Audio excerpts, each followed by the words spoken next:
नमस्ते, good morning, बहुत स्वागत है आपका। आप देख रहे हैं न्यूज़ वन इंडिया। मैं हूं आपके साथ ऋतु तिवारी पोखरियाल। बुलेटिन की शुरुआत करेंगे। आज अहमदाबाद जाएंगे पीएम मोदी। प्रमुख स्वामी महाराज शताब्दी महोत्सव का उद्घाटन करेंगे। एक मार्गदर्शक और गुरु थे प्रमुख स्वामी महाराज। तो आज अहमदाबाद में प्रधानमंत्री नरेंद्र मोदी मौजूद होंगे। आज प्रमुख स्वामी महाराज शताब्दी महोत्सव का करेंगे उद्घाटन। तो एक मार्गदर्शक और गुरु थे प्रमुख स्वामी महाराज और इस महोत्सव की शुरुआत होगी आज, जिसकी शुरुआत प्रधानमंत्री नरेंद्र मोदी करेंगे।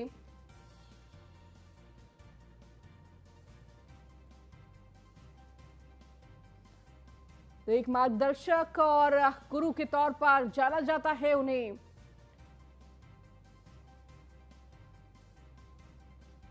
तो आज अहमदाबाद दौरे पर प्रधानमंत्री नरेंद्र मोदी रहने वाले हैं। अहमदाबाद में ही मौजूद होंगे, जहां पर प्रमुख स्वामी महाराज के शताब्दी महोत्सव की शुरुआत करेंगे।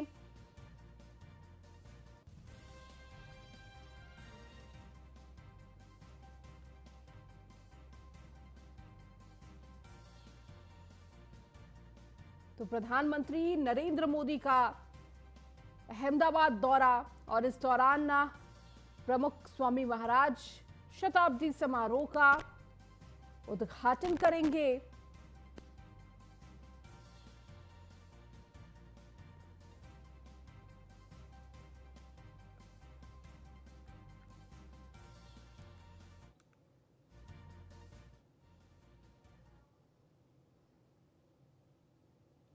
वहीं दिल्ली में बीजेपी पदाधिकारियों की अहम बैठक हुई है। 2024 के लोकसभा चुनाव समेत कई मुद्दों पर चर्चा। जेपी नड्डा की आवास पर करीब 2 घंटे तक ये बैठक चली है। बैठक में बीजेपी अध्यक्ष जेपी नड्डा, गृह मंत्री अमित शाह रहे मौजूद। तो रक्षा मंत्री राजनाथ सिंह समेत सीएम योगी आदित्यनाथ और कई पदाधिकारी इस दौरान मौजूद रहे। तो संगठन महामंत्री बीएल संतोष भी बैठक में शामिल हुए। बैठक के बाद सीएम योगी आदित्यनाथ लखनऊ के लिए रवाना हो गए। तो 2024 के लोकसभा चुनाव समेत कई मुद्दों पर चर्चा हुई। तो बीजेपी के कई दिग्गज इस बैठक में जुटे। और देखिए, आगे आने वाले चुनावों को देखते हुए ये कहीं ना कहीं माना जा रहा था कि रणनीति बनाई जा रही है, चर्चा की जा रही है। जेपी नड्डा के आवास पर करीब 2 घंटे तक ये बैठक चली, जिसमें गृह मंत्री अमित शाह, रक्षा मंत्री राजनाथ सिंह, संगठन महामंत्री बीएल संतोष, बैठक में सीएम योगी आदित्यनाथ समेत कई पदाधिकारी मौजूद रहे। तो दिल्ली में बीजेपी पदाधिकारियों की ये अहम बैठक मानी जा रही है। और आगे जिस तरह से निकाय चुनाव हो उत्तर प्रदेश में या फिर 2024 लोकसभा चुनाव हो, उसे देखते हुए मिशन 2024 की तैयारी में बीजेपी लगी हुई है। और किस तरह से कितनी तैयारी करनी है और क्या रणनीति बनानी है, इस पर कहीं ना कहीं माना जा रहा है कि इस बैठक में चर्चा हुई। और ज्यादा जानकारी के साथ हमारे संवाददाता अश्विनी द्विवेदी हमारे साथ जुड़ चुके हैं। अश्विनी, सीएम योगी आदित्यनाथ कल दिल्ली में मौजूद थे और देखिए, दिल्ली में एक अहम बैठक बीजेपी पदाधिकारियों की देखने को मिली। करीब 2 घंटे तक ये बैठक थी, जहां वो तमाम बड़े राष्ट्रीय चेहरे थे, साथ ही साथ सीएम योगी आदित्यनाथ भी मौजूद थे। बिल्कुल, आपको बता दें मुख्यमंत्री योगी आदित्यनाथ कल दिल्ली दौरे पर थे और दिल्ली दौरे के दौरान एक महत्वपूर्ण बैठक में उन्होंने हिस्सा लिया। ये बैठक जो राष्ट्रीय अध्यक्ष भारतीय जनता पार्टी के जेपी नड्डा उनके आवास पर हुई थी, जिसमें जो तमाम वरिष्ठ नेता भारतीय जनता पार्टी के थे वो शामिल हुए थे। आपको बता दें कि कल जो बैठक हुई उसमें अमित शाह, गृह मंत्री जो इस समय है वर्तमान समय में, वो शामिल थे। इसके अलावा बात करें राजनाथ सिंह जो रक्षा मंत्री हैं और लखनऊ से सांसद हैं, वो शामिल थे। इसके अलावा बात करें तो मुख्यमंत्री योगी आदित्यनाथ शामिल थे, तमाम अन्य नेता भी शामिल थे। 2024 का जो लोकसभा चुनाव होना है उसको लेकर के अभी से भारतीय जनता पार्टी ने रणनीति तैयार कर दी, क्योंकि भारतीय जनता पार्टी को बखूबी पता है कि उत्तर प्रदेश अगर फतह नहीं कर पाए तो केंद्र में सरकार बनाना मुश्किल है। तो ऐसे में सबसे ज्यादा जो फोकस भारतीय जनता पार्टी का है वो उत्तर प्रदेश में है और कहीं ना कहीं इसी के चलते जो बैठकों का दौर है वो उत्तर प्रदेश के नेताओं के साथ सबसे ज्यादा होता है। अगर कल की बात करें तो कल भी इस तरीके की बैठक हुई जो लमसम 2 घंटे तक चली। बैठक में निकाय चुनाव को लेकर के भी चर्चा हुई कि 17 जो नगर निगम है वहां पर टिकट का जो बंटवारा है वो किस तरीके से किया जाए, जिससे 17 के 17 नगर निगम हैं वो भारतीय जनता पार्टी के नगर निकाय में बेहतर परफॉर्मेंस करे। साथ ही साथ 2024 का जो लोकसभा चुनाव होना है उसकी नींव पता है कि नगर निगम के माध्यम से, नगर निकाय के चुनाव होने उसी के माध्यम से रखी जाएगी। सेमीफाइनल कहीं ना कहीं नगर निकाय चुनाव ही होगा। तो ऐसे में जी। नगर निकाय चुनाव पर कितना फोकस करना है, इन तीन चीजों को लेकर के चर्चा हुई। साथ ही साथ 2024 का लोकसभा चुनाव होना है, उससे ठीक पहले किस तरीके से कौन कौन से भव्य कार्यक्रम करने हैं, कहाँ कहाँ का रणनीति क्या क्या अपनानी है, किस प्रदेश में किस बड़े नेता का को चेहरा बनाना है, इन तमाम बिंदुओं को लेकर के चर्चा हुई। निश्चित तौर पर अगर बात करें भारतीय जनता पार्टी की, तो भारतीय जनता पार्टी के बारे में कहा जाता है चुनाव सालों बाद होता है लेकिन रणनीति उसकी पहले तैयार हो जाती है। उसी का नतीजा देखिए, उत्तर प्रदेश में इस समय निकाय चुनाव कभी भी की घोषणा कभी भी हो सकती है। और उससे ठीक पहले अभी भारतीय जनता पार्टी लगातार दौरे, जो भारतीय जनता पार्टी के नेता हैं लगातार दौरे कर रहे हैं। मुख्यमंत्री खुद अब तक जो लगभग 12 नगर निगम वाले जिले हैं उनके दौरे कर चुके हैं। निश्चित तौर पर ऐसे में अभी तक जो दूसरी पार्टियां हैं वो अभी तक सोच तक नहीं पाई हैं कि आखिर उनको निकाय चुनाव की रणनीति क्या तैयार करनी है। और भारतीय जनता पार्टी ने अपने चुनावी प्रचार शुरू कर दिया घोषित रूप से।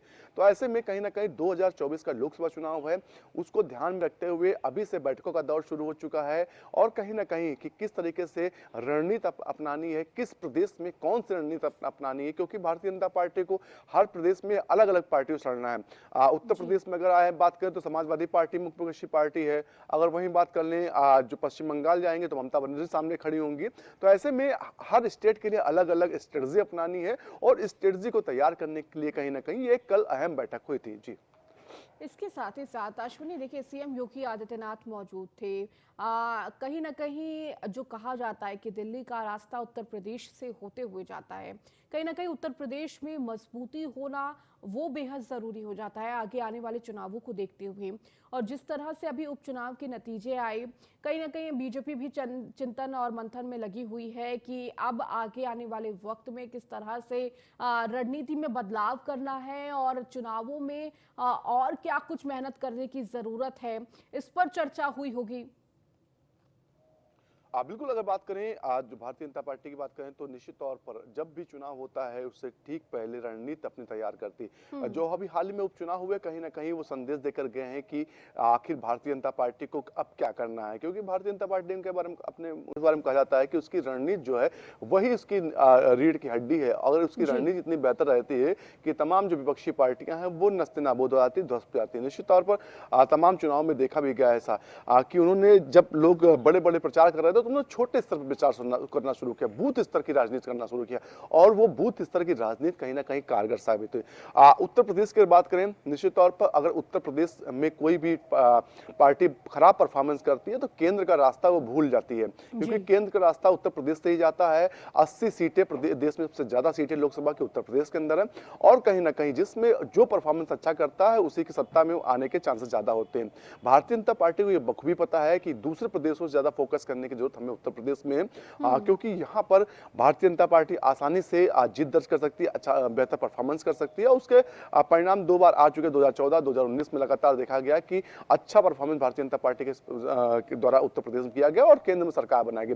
और भारतीय जनता पार्टी को यह भी पता है कि केंद्र हाथ से गया तो निश्चित तौर पर आने वाले लंबे समय के लिए फिर राजनीति उनकी कहीं ना कहीं बिगड़ जाएगी, उनका तिकड़म जो था वो खत्म हो जाएगा। लेकिन ऐसे में भारतीय जनता पार्टी चाह रही है कि 2024 का जो चुनाव हो उत्तर प्रदेश उससे बेहतर चुनाव हो, उत्तर प्रदेश उससे बढ़त उनकी रहे, जिससे केंद्र में जो चुनाव जब सरकार बनाने की नौबत आए तो उनके पास सांसदों की कमी ना हो। ठीक है, उसी तरीके से कल ये बैठक हुई और बैठक में मुख्यमंत्री योगी आदित्यनाथ भी रहे क्योंकि उत्तर प्रदेश का प्रतिनिधित्व करते हैं, तो उनकी साथ ही साथ राजनाथ सिंह भी हैं जो रक्षा मंत्री केंद्र में है लेकिन उत्तर प्रदेश से वो भी है।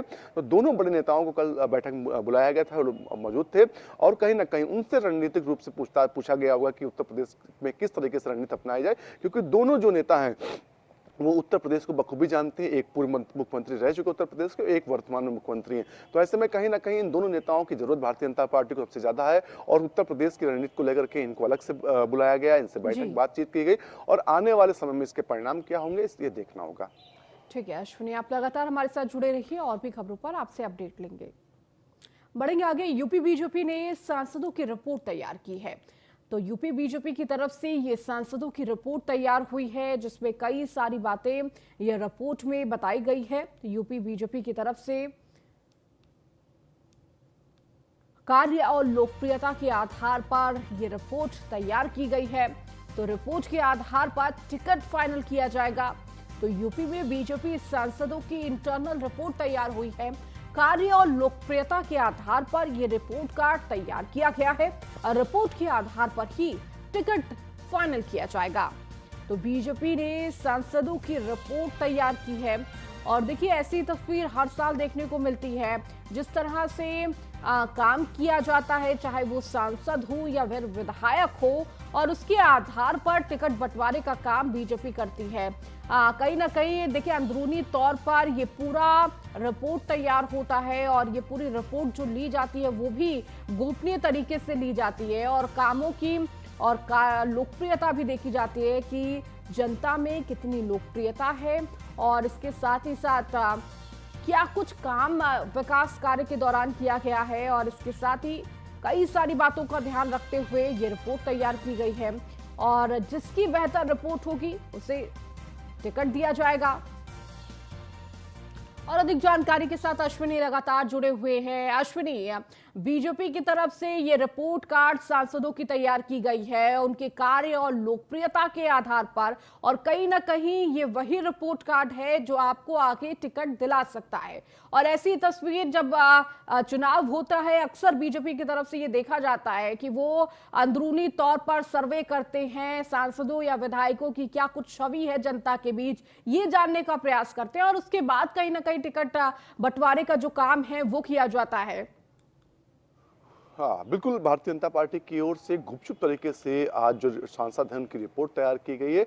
अभी हालांकि 1 साल से ज्यादा का समय चुनाव में है, लेकिन ठीक उससे पहले ही सांसदों की तौर तरीका कैसा है, काम करने का तरीका कैसा है, इन सब तरह का कहीं ना कहीं मॉनिटरिंग की जा रही थी और उसकी रिपोर्ट तैयार हुई है। और ये रिपोर्ट कोई विशेष लोगों के बीच तैयार नहीं, ये रिपोर्ट जो तैयार हुई जानकारी के अनुसार वो जो चाक चौराहों पर लोग रहते हैं उनके बीच तैयार किया, जिससे कहीं ना कहीं मजबूत स्थिति भारतीय जनता पार्टी इसीलिए रहती है क्योंकि 2019 का जब चुनाव होना था तो उससे ठीक पहले भी इस तरह की रिपोर्ट तैयार की गई थी। भारतीय जनता पार्टी की ओर से कहा गया था तमाम जो सांसद है, विधायक हैं, वो उनसे कहा गया, उनके द्वारा कहा गया था कि आने वाले समय में जो रिपोर्ट है वो के अनुसार ही जो लोगों को टिकट दिया जाएगा। निश्चित तौर पर जब टिकट की बारी आई थी तो निश्चित तौर पर उस रिपोर्ट का भी जिक्र किया गया था कि आखिर उनके द्वारा कितना काम किया गया। साथ ही साथ भारतीय जनता पार्टी एक काम और करती है, जो सांसदों की रिपोर्ट तैयार करती है, साथ ही साथ जो टॉप के लोग जिले के होते हैं, जो टिकट लेने वाले होते हैं, उनकी भी रिपोर्ट तैयार करती है और फिर उनकी मिलान करती है और मिलान में देखा जाता है कि कौन बेहतर हमारे कैंडिडेट हो सकता है। 2019 का चुनाव होना था, उससे ठीक देखा गया कि सोशल मीडिया को लेकर के रिपोर्ट तैयार की गई थी कि सोशल मीडिया पर कौन कितना एक्टिव है और निश्चित तौर पर जब टिकट देने का नंबर आया था तो उन चीजों का जिक्र भी किया गया और ध्यान भी रखा गया था। एक बार फिर उसी तरीके की रिकॉर्ड तैयार हुई है। निश्चित तौर जब 2024 का टिकट बचेगा लोकसभा का तो इन चीजों का ध्यान रखा जाएगा कि आखिर जिनके सांसद ने कितना काम किया अपने क्षेत्र में, उनकी क्षेत्र की जनता जो कितना खुश है और कौन कौन से नए उन्होंने काम अपने यहाँ किए, तमाम चीजों को लेकर के ही टिकट बंटवारा होगा। जी अश्विनी, इसके साथ ही साथ कहीं ना कहीं देखिए सांसदों के बीच हलचल भी होगी क्योंकि लगातार बीजेपी ने यही एक मोटो रखा हुआ था कि जो काम करेगा उसी को टिकट दिया जाएगा, जो जनता का विकास करेगा उसी का, लगातार ये कहीं ना कहीं संदेश देने की कोशिश बीजेपी की तरफ से की जा रही थी। और अब जिस तरह से ये रिपोर्ट कार्ड का जिक्र हुआ है, देखिए शुरू में तो ये गोपनीयता तरीके से पूरी रिपोर्ट कार्ड तैयार की गई और कहीं ना कहीं सांसदों में भी हलचल होगी कि आखिर इस बार किन किन लोगों को टिकट मिलने जा रहा है या किनका रिपोर्ट कार्ड अच्छा है या किनका रिपोर्ट कार्ड बुरा है।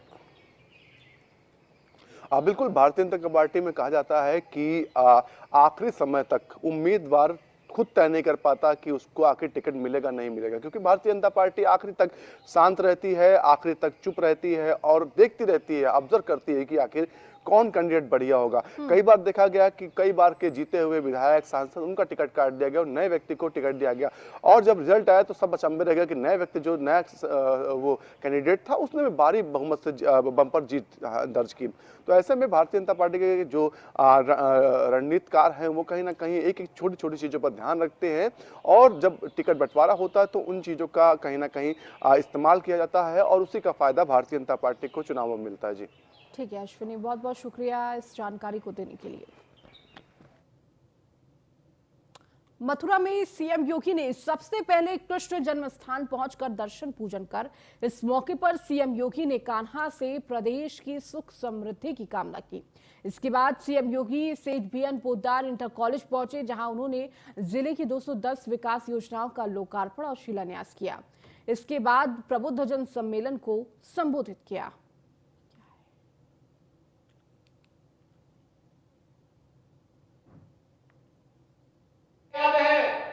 नए नगर निगम बनाने की कार्रवाई हमारी सरकार को प्राप्त हुआ 2017 में, तब मेरे पास श्रीकांत शर्मा जी ने, चौधरी लक्ष्मी नारायण जी ने, इन लोगों ने कहा कि मथुरा वृंदावन को भी एक नगर निगम के रूप में बनना चाहिए, और ये सौभाग्य जहां नगर निगम के रूप में बनाने का हमें प्राप्त हुआ।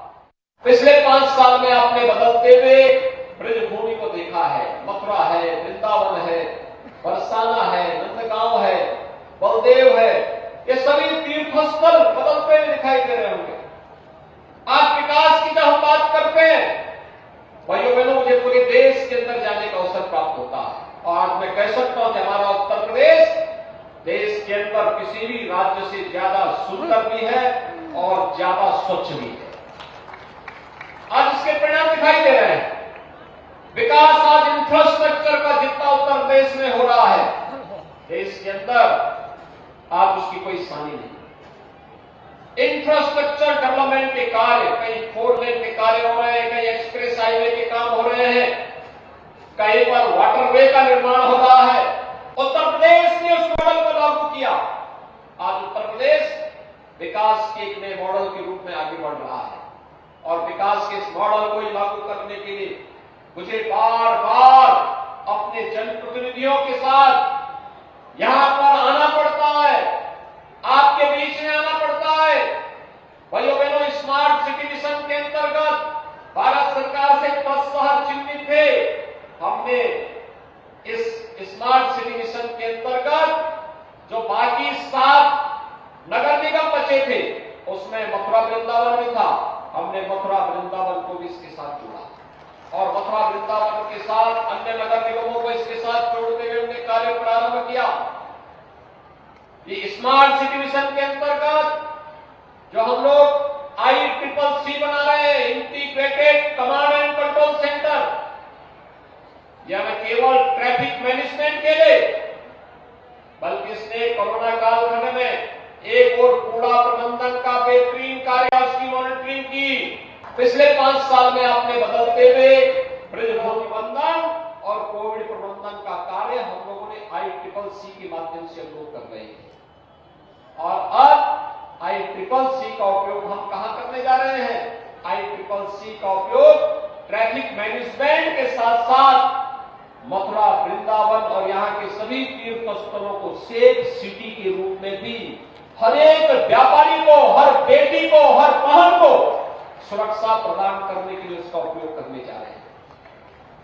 सेफ सिटी के रूप में उत्तर प्रदेश के 18 शहर सेफ सिटी के रूप में विकसित हो चुके हैं, और अब उसका उपयोग, तकनीक का उपयोग करते हुए कहीं कोई सौदा, कोई अपराधी कोई दुस्साहस नहीं करने पाएगा, और दुस्साहस करेगा तो फिर अंजाम भी भुगतेगा। और अब खबर ग्रेटर नोएडा से, जहां लिफ्ट में फंसने की लगातार घटनाएं सामने आ रही है। लिफ्ट में 30 मिनट का फंसे स्कूली बच्चे और बुजुर्ग। तो पंचशील हाइनेश के टावर 2 और 8 में अटकी ये लिफ्ट में फंसने से एक बच्चे की हालत तक हुई खराब। तो सोसाइटी के टावर 8 में 25 मिनट तक ये लिफ्ट फंसी रही। तो 3 महिलाएं और बच्चे लिफ्ट में 25 मिनट तक फंसे रहे। तो लगातार लिफ्ट में फंसने की घटनाएं सामने आती रही है। सोसाइटीज में इस तरह की तस्वीरें एक के बाद एक सामने आ रही हैं, और ऐसी ही तस्वीर देखिए एक और सोसाइटी से सामने आई है, जिसमें 25 मिनट तक लिफ्ट में कई लोग फंसे रहे, जिसमें बच्चे, महिलाएं और बुजुर्ग शामिल थे। और इस दौरान एक बच्चे की हालत भी लगातार खराब बताई जा रही थी, और बामुश्किल लिफ्ट को खोलकर इन सभी लोगों को बाहर निकाला गया। ये तस्वीरें भी आपको दिखा रहे हैं। तो 25 मिनट बाद इसमें फंसे लोगों को लिफ्ट से बाहर निकाला गया।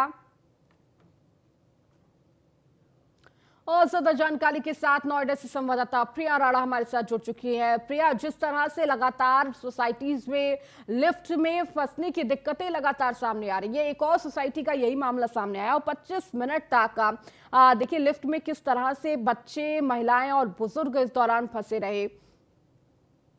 जी बिल्कुल, देखिए रितु, ग्रेटर नोएडा के थाना बिसरख के क्षेत्र के पंचशील हाईनीस सोसाइटी के टावर 2 का ये मामला है, जहां पर आप खुद तस्वीरों में देख रही होंगी कि एक बच्चा और महिलाएं कम से कम 25 से 30 मिनट लिफ्ट में फंसे रहे। तो देखिए, जो ये बायर्स हैं लगातार ये यही कहते हैं कि मेंटेनेंस के नाम पर इतनी मोटी रकम दे रहे हैं और लगातार इस तरीके की घटनाएं जो है ग्रेटर नोएडा वेस्ट में देखने के लिए मिल रही है।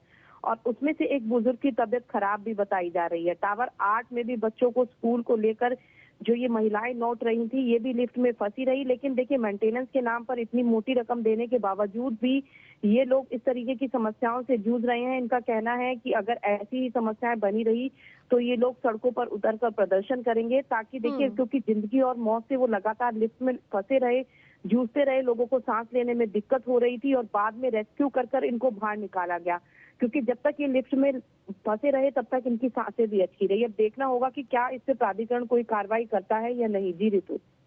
ठीक है प्रिया, बहुत बहुत शुक्रिया इस जानकारी को देने के लिए। चलिए, इस बुलेटिन में फिलहाल इतना ही। बने रहिए न्यूज़ 1 इंडिया के साथ।